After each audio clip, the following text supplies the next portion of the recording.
이쁘다. 너무 싫은데. 아니 붙어있는 커플티를 입으셨어요? 아 어쩐지 표정이 어둡더라.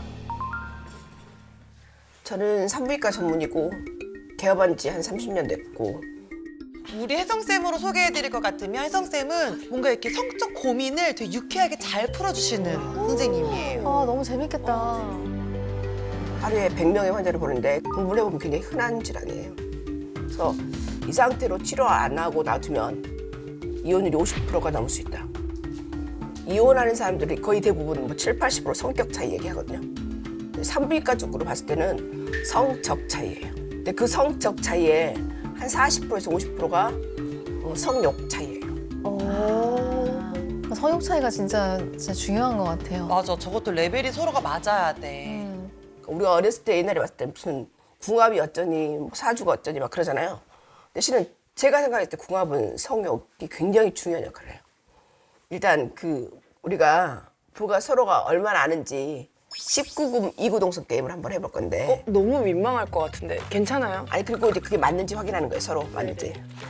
1번 첫 번째, 아내가 좋아하는 스킨십은 남편이 쓰는 거고 남편이 좋아하는 스킨십은 아내가 쓰는 거예요. 크게 써주세요. 크게. 이렇게 크게. 아 그냥 이거 이거 아닌 것 같은데 그쵸?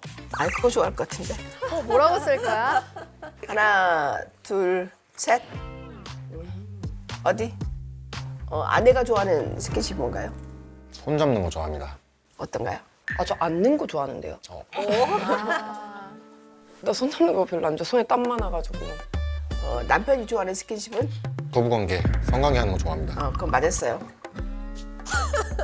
무슨 결혼한 지가 이렇게 오래되고 아이가 둘인데 차이가 크다. 상대방이 가장 섹시해 보일 때는 언제인가요? 없는데?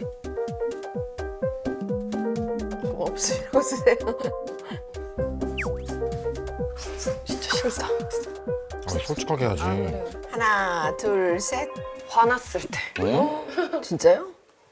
왜요? 화나면 말도 안 하고 터치도 안 하니까 저는 그때가 제일. 말 걸지 말라는 거 아니야. 네. 그래도 섹시해 보인다잖아요. 네. 바닥 닦고 있을 때 섹시함을 많이 느낍니다. 뒤가 많이 보이거든요. 진짜 너무 싫어. 네. 아 네. 그럴 수 있어요. 근데 두 사람의 태도가 너무 다르지 않아요? 네. 혜선 씨는 계속 뻘게, 귀까지 시뻘게 지금 이런 이야기 하는 게 너무 쑥스러운 거야. 거부감도 많이 있으신 것 같아요. 근데 우리 남편분은 너무 진지해. 맞아. 너무 어때서? 진지해. 서로에 대해서 뭘 좋아하는지 이구동성도 좀 아셨으니까 일단 두 분이 뭐를 해야지 사랑으로 느끼는지 설문조사한 게 있거든요. 남편은 제일 사랑의 언어가 스킨십 맞아요. 그다음 아내는 제일 사랑의 언어가 함께하는 시간하고 인정하는 말이거든요. 그게 이제 그 사람이 느끼는 사랑의 언어예요.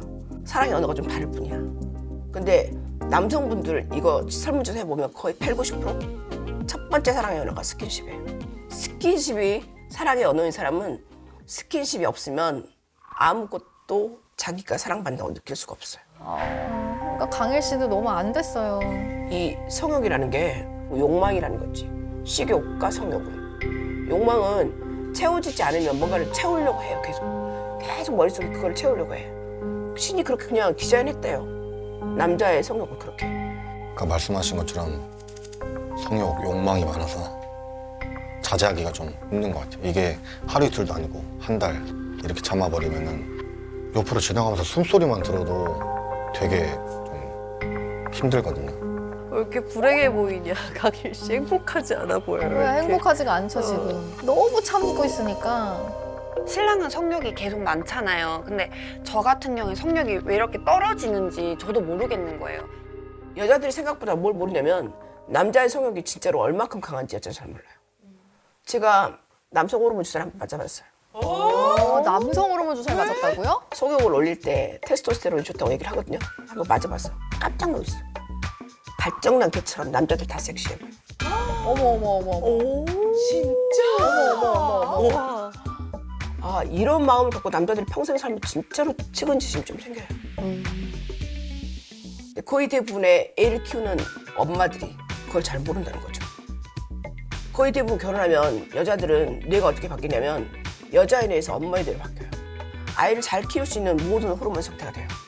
굉장히 정서적으로 안정되고 되도록 성욕을 좀 줄이고 그거는 여자가 원한 게 아니라 그냥 신이 그렇게 만들어 놓은 뇌거든요. 맞아요. 애로 진짜 바뀌죠. 극과 극이야.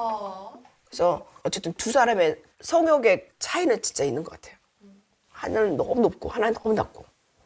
근데 이것을 조정하는데 전 세계 평균을 봤는데 가장 화목한 부부는 일주일에 한 번이 가장 좋대요.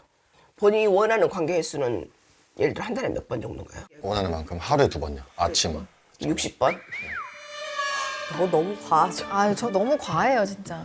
그러니까 이제 부인 생각했을 때 너무 많이 한다고 생각하지만 실은 이렇게 하시는 분들도 저한테 꽤 와요. 아, 그렇구나. 그러니까 실은 성은 정상도 없고 비정상도 없긴 해요. 다만 두 사람이 합의가 됐을 경우는 다 정상인데 둘이 합의가 안 되면 다 비정상이죠. 그러니까 그 차이를 진짜로 잘 조정하는 것이 어마어마하게 중요한데 그 시기에 놓치면 절대 안 돼요.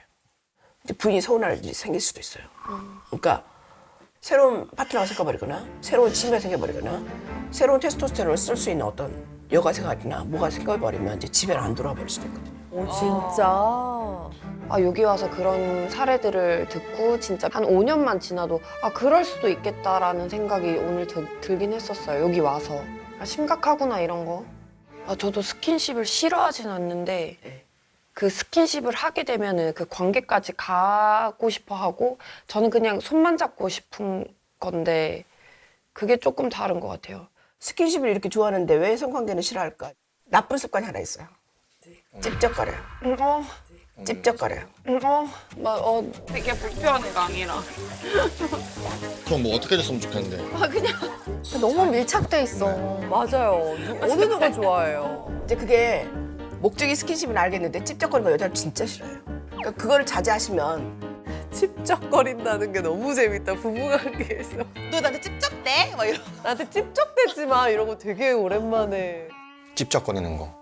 저도 자존심 많이 상해봐서 하고 싶지 않은데 그렇게라도 하면서 나름의 이 욕구? 그런 거를 좀 채우는 것 같아요. 어차피 못할 거 만져나 보자. 그러니까 속을 드러내지 말아야 돼. 밀당을 좀. 네, 밀당해야 되고 그리고 부인 싫어하는 스킨십은 절대 하지 마시고 남편이 좋아하는 스킨십은 강요하지 마시고 그렇게 할 수 있게 미션 하나 줄게요. 네. 문 닫을 수 있겠어? 어떻게든 해봐야지. 내가 닫을게. 잠깐만. 내가 닫을게. 아내는 그러니까 데이트했을 때 그 스킨십을 되게 그리워하거든요. 그 연애 감정, 연애 세포를 다시 살려서 데이트를 한번 하고 오세요.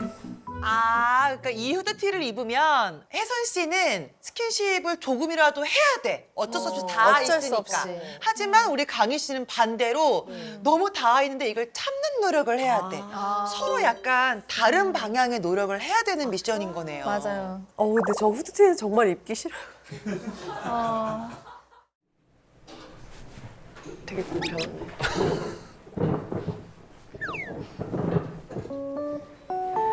되게 같이 움직여야 되네.